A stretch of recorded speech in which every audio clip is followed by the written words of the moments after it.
15 февральда ТЭЦ-2 жаңы конушунун тургундары байма-бай тынымсыз кайрыла бергендиктен мен ошолор менен барган жолугушууга барганга ниет кылган болчумун. Анан алар Жанар Акаевтан да сурангандан кийин мен Жанарга айттым, сенден да суранып жатса керек, чогуу барып келели, ошол жерден элдин көйгөйүн угуп келели деп, анан жума күнү экөөбүз чогуу барганбыз. Чогуу барып, мына ошол жерден алардын көйгөйүн угуп, ага чейин дагы мамлекеттик кызматтардан ТЭЦ-2 конушу жөнүндө бир топ маалыматтарды алгам. Ал жердеги мыйзамдуулук боюнча.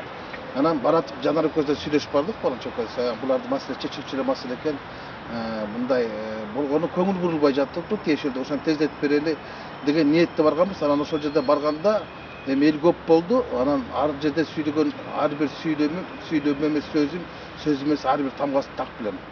Мына ошол сүйлөгөн сөзүм эмнегедир жогорку соттун жакпай калып, мына ошолор тарабынан арыз түшкөнбү, кайрылуу түшкөнбү, айтор улуттук коопсуздук кызматына кат бардыктыр. Кече мен комитет жыйынында отурсам, жардамчым Кутман Турсункулов айтты, ушинтип сизди улуттук коопсуздук кызматынын тергөө башкармалыгынын башчысынын орун басары Сагынбек Самудин уулу деген аябай издеп атат. Сүйлөшүп койбойсузбу деди. Анан мен келип, анын телефондорун директорун алып, анан телефон менен сүйлөшсөм, ал жигит дагы тастыктап берди. Ошо жогорку соттун төрайымы сиздин үстүңүздөн арыз жазды. Баягы ТЭЦ-2 конушундагы сүйлөгөн сөзүңүздүн чакырыктары боюнча деди. Анан мен айттым, эми ал жерде чакырык же чагым болушу мүмкүн эмес. Мен мүмкүн деп айткам. Мен божомол иретинде айткам, суроо берип айткам, суроо салгам. Эгер мен ошол сөзүмдө кандайдыр бир мыйзам бузуу болгон болсо, кайсы бир мыйзамдарга туура келбеген болсо, анда сотко берсин. Мен өзүмдүн сөзүм үчүн соттор менен соттошконго даярмын десем, ошо биздин кагаз жатат деп, анан түштөн кийин улуттук коопсуздук кызматына келип кетүүмдү суранган. Анан ага жетпей улуттук коопсуздук кызматынын башчысы Идрис Анарбач өзү чалып калды, ошо келип кетесиз деп. Анан барып бул иш боюнча дагы, анан башка иштер боюнча дагы сүйлөшкөнүм бул чын.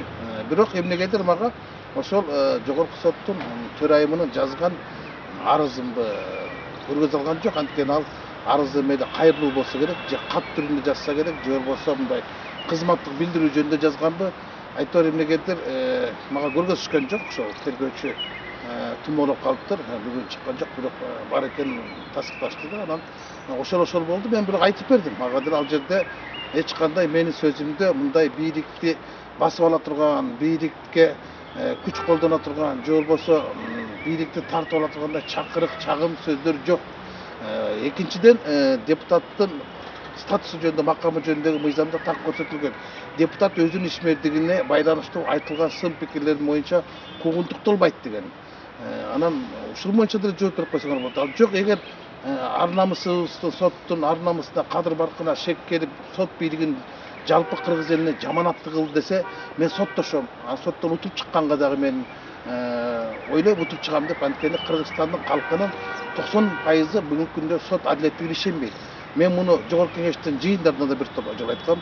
Биздин президентибиз деле бул сот реформасын жүрбөй жатканына ошондо адил айтып кетет. Жогорку кеңеште бир топ депутаттар да сын айтып кетет. А эмне үчүн мени гана тандап алып, жана ошол мени сүйлөгөн сөзүмдү алып жатканында бир саясат бар экенин мен деле сезип турам. Анткени мен акыркы кездердеги аткаруу бийлигине айткан мындай негиздүү, аргументтүү, фактылуу сын пикирлерим ушуга себеп болсо керек. Анан деги эле мен ушу коркутуп коебуз деген ойлору бар болсо керек да. Мен алардан коркпойм. Ачык эле айтып коеюн, ошо соттордон корко тургандай. Мамлекеттик каттоо кызматынын жетекчилиги менен сүйлөштүм. Эртең саат 3-тө биз ошол жердеги ТЭЦ-2 конушунун жашоочулары менен жолугушам. Ал жердин маселеси кандай, чечилиши кандай десем, алар мага маалымат берди. Бул 1986 жылы Глав Энергияга, кийин 91 жылы өкмөттүн токтому менен өтүп кеткен, энергетика министрлигинин баласында экен. Азыр энергетика министрлиги бизде жок. Анан азыр мураскер болуп электрический станция ушул жерге ээлик кылып келет экен.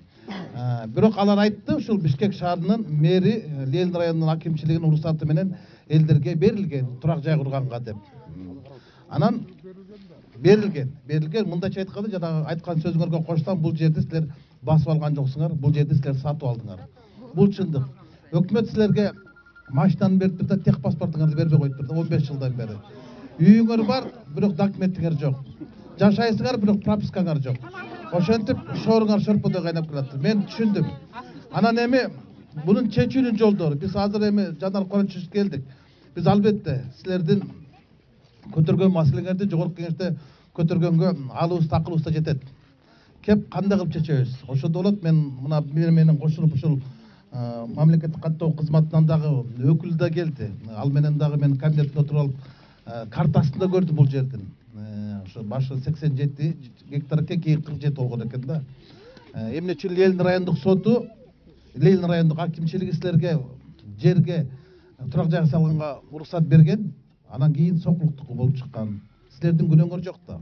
Ал ошол кездеги мэрдин, ошол кездеги акимдин.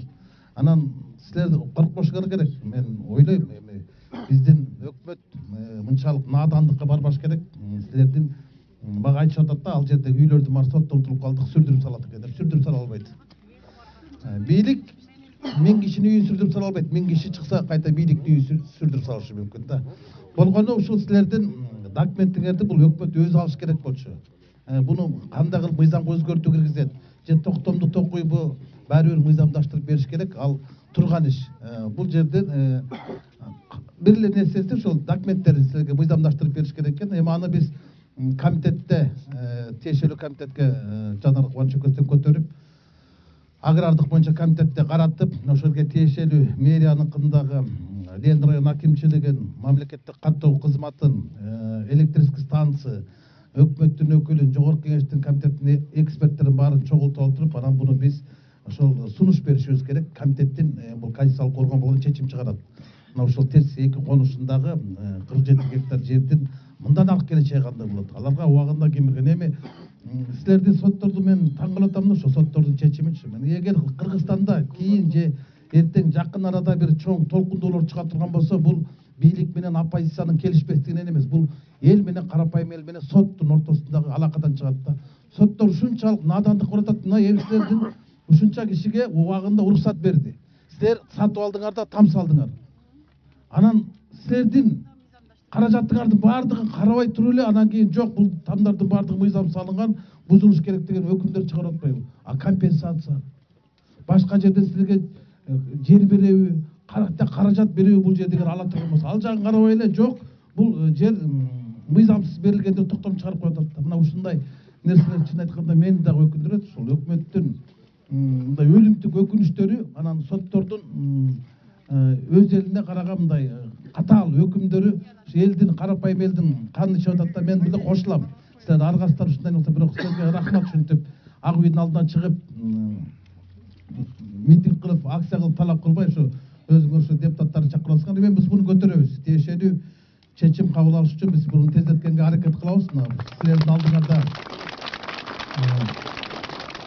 Жанар да өзү айтат, биз керт башыбыз менен кепилдик беребиз, келип кеткенден кийин. Биз бул маселенин көзөмөлдөп, артынан түшүп, ошол бир акыйкат чечим чыкканга, ошо чындык силер тарапта экени буну Кудай деле көрүп турат.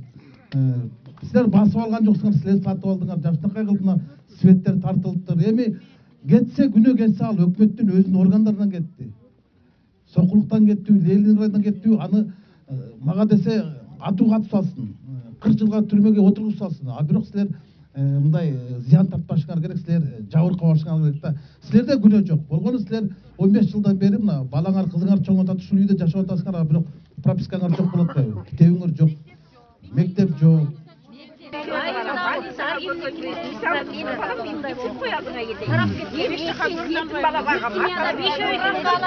Мен өлүп калсам, документи жок тамга, балам эмне болот, эки балам? Өзүңөр ойлогула алдыңа кетейин.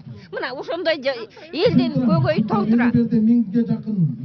Мен балдарга акча албайм, пенсия менен оокат кылам. Ошо эки балага жетим бала деп акча албайм. Бул жака кимдер гана келбептир? Убагында Алтынай Сейитбекова дагы мэр болуп, аким болуп турганда келген экен. Мурунку президент да келген экен, кийинки президентке талапкердин баары келген экен. Өмүрбек Чиркешевич да келген экен.